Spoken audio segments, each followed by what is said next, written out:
ऐसा कौन है इस संसार में जो आज तक नहीं बदला?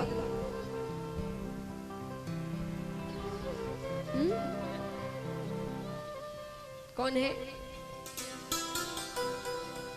आप सही कह रहे, जोर से कहिए, थोड़ा भरोसे से कहिए, थोड़ी आपको डांट पड़ेगी यहां पर। भगवान सच, यानी वो कभी नहीं बदलते। आप और हम यहां नहीं थे तब भी वे थे, आप और हम यहां हैं तब भी वे हैं, और आप और हम यहां से चले जाएंगे तब भी वे रहेंगे। वो कभी नहीं बदलते। बाकी हर चीज बदलती है, हर परिस्थितियां बदलती, हर रिश्ते बदलते हैं, और हर किसी का प्रेम भी समय अनुसार बदल जाता है। और आजकल तो प्रेम का अर्थ ही हो गया है स्वार्थ। स्वार्थ है तो प्रेम है, स्वार्थ नहीं तो सब खत्म। कहते हैं ना कि सुख में सब साथ देते हैं, दुख में आप एक दुख बताइए, वो 4 दुख और अपने बताइए कि तुम तो इतने ही दुखी हो, हम उससे ज्यादा दुखी है। क्या मदद मांगेंगे आप किसी से?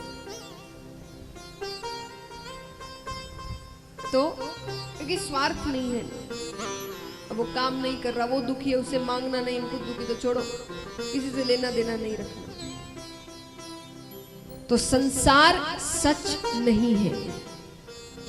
अब कई कहते हैं कि भाई आप सब कहते हैं संसार सच नहीं है, भगवान सच है, तो भगवान तो दिखते भी नहीं, तो कैसे भगवान को सच मान ले, और कैसे संसार को झूठ मानकर संसार को छोड़ दे?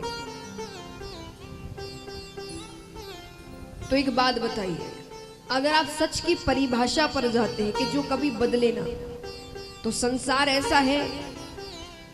संसार यानी क्या? मोह माया, धन दौलत, इन चीजों में पड़ जाना, यही संसार है। तो जब एक बच्चा जन्म लेता है, उसको किसका आश्रय होता है? किस पर निर्भर होता है वो? माँ बाप। एक छोटे से बच्चे के सामने 10 लाख रुपए रख दो और कुछ खिलौने रख दो, वो क्या उठाएगा? जोर से कहिए। खिलौने। आप क्या उठाएंगे?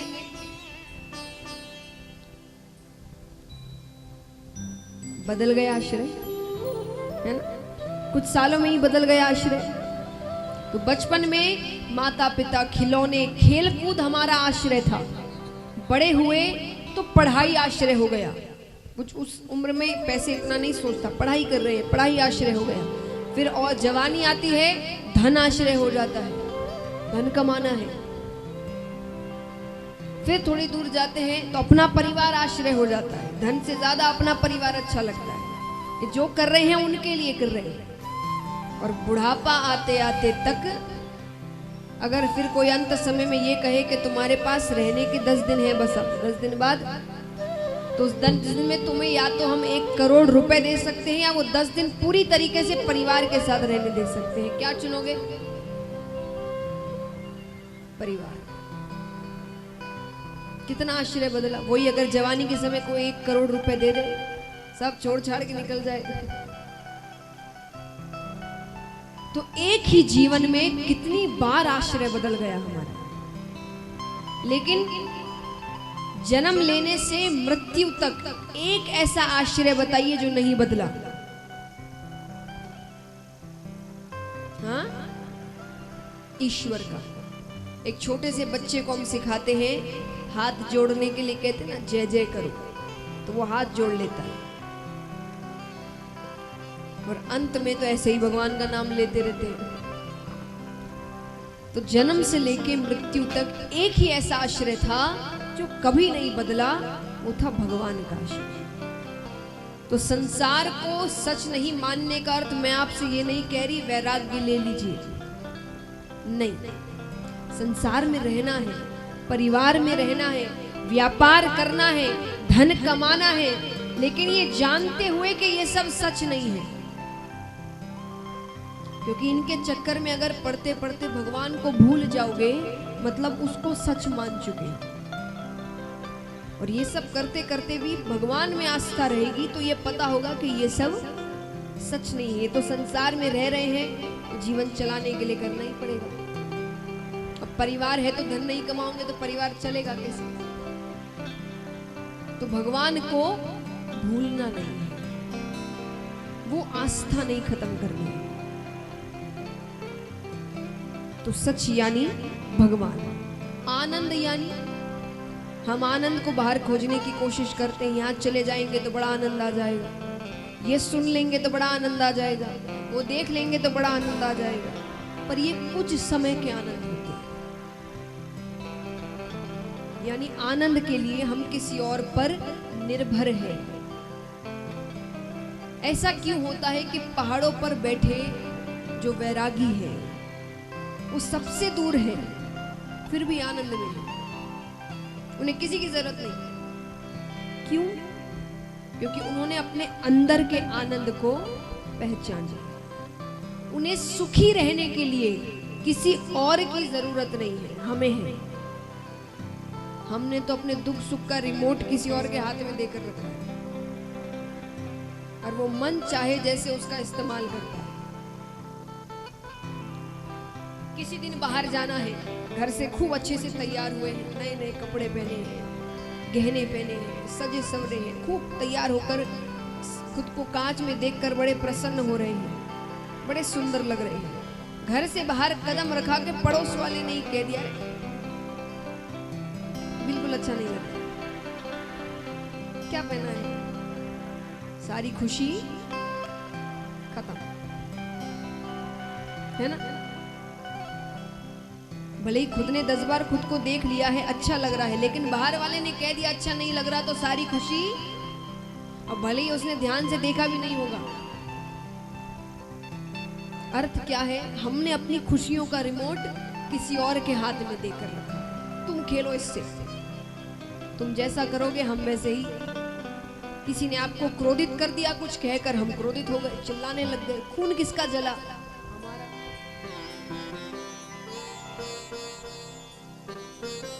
तो किसी चीज पर भी किसी और पर निर्भर मत रहिए, अपने अंदर के आनंद को पहचानो।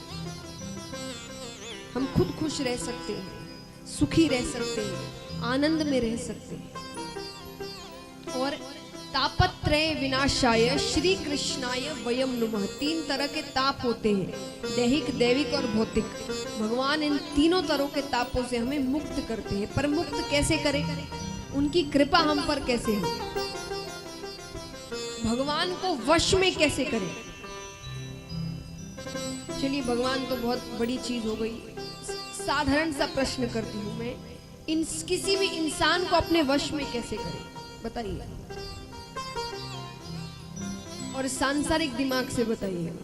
सांसारिक दिमाग यानी जो आप यहां से बाहर निकलकर जो दिमाग का इस्तेमाल करते हैं। कथा में हमारे मन में बड़े अच्छे ख्याल आते हैं, यहां से बाहर निकलते ही सब गायब। यहाँ बैठेंगे तो सोचेंगे बड़ी शांति से रहना चाहिए, चिल्लाना नहीं चाहिए, यहाँ से बाहर निकलकर फोन पर चिल्ला रहे होंगे किसी पर। तो यहाँ वाले दिमाग से मत कहना, सांसारिक दिमाग से कहिए। किसी व्यक्ति को वश में करना है तो कैसे करोगे? कि वो आप जैसा कहे वो वैसा ही करे। कैसे करोगे बताओ? प्यार से। जिंदगी भर प्यार कर सकते हैं, जिंदगी भर आप मुस्कुराते हुए बात करें, कर सकते हो? गुस्सा कभी ना कभी तो आएगा, तब तो वो चला जाएगा। तो प्यार से नहीं। और इसलिए मैंने कहा सांसारिक दिमाग से सोचना। ये प्यार से वाली बात यहाँ आ रही है, यहाँ से बाहर निकल के ये ख्याल नहीं आएगा। और बताइए जल्दी,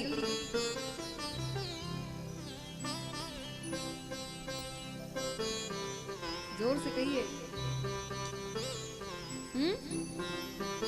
व्यवहार,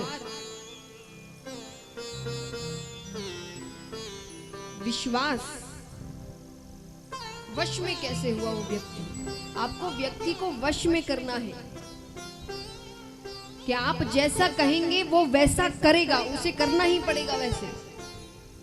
पैसे से तो आप वश में हो गए उसके, कि जब तक पैसे दोगे तब तक काम करूंगा, जहां नहीं दिया चलो। तब तो आप वश में हो गए, आपका खर्चा हो रहा है, घर से आपके पैसे जा रहे हैं, उसे तो कुछ नहीं करना पड़ेगा।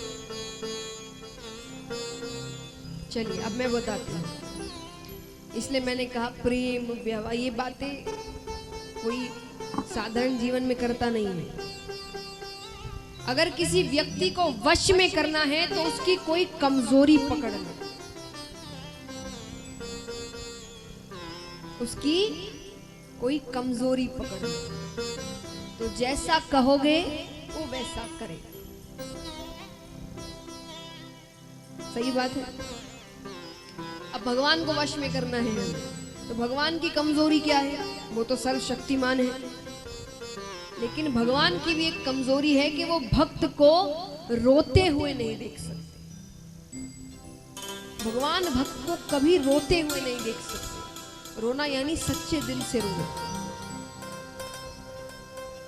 और ये बात मैं नहीं कह रही है, भगवान कहते हैं। और हर व्यक्ति के लिए, पापी से पापी क्यों ना हो, कि सन्मुख होए जीव मोहे जबहि, कि जीव अगर पापी से पापी भी एक बार मेरे सामने आ जाए और रोकर मुझे पुकारे कि हे नाथ, मुझसे जितनी गलती हुई मैं मानता हूं, पर आज से मैं आपका हूं, आप मुझे शरण में ले लीजिए। कि सन्मुख होए जीव मोहि जबहि, जन्म कोटि अदना सही तबहि, यानी जन्मों जन्मों के करोड़ों पाप मैं उसी वक्त नष्ट कर देता हूं उसके, उसी वक्त जब वो रोकर मेरे सामने आता है। तो भगवान भक्त का रोना नहीं देख सकते, उन्हें रोकर पुकारो, तब भगवान अपने आप अपनी शरण में लेते हैं। हमारे चैनल को अवश्य सब्सक्राइब करें और नए अपडेट्स सबसे पहले पाने के लिए इस बेल बटन को दबाना न भूलें।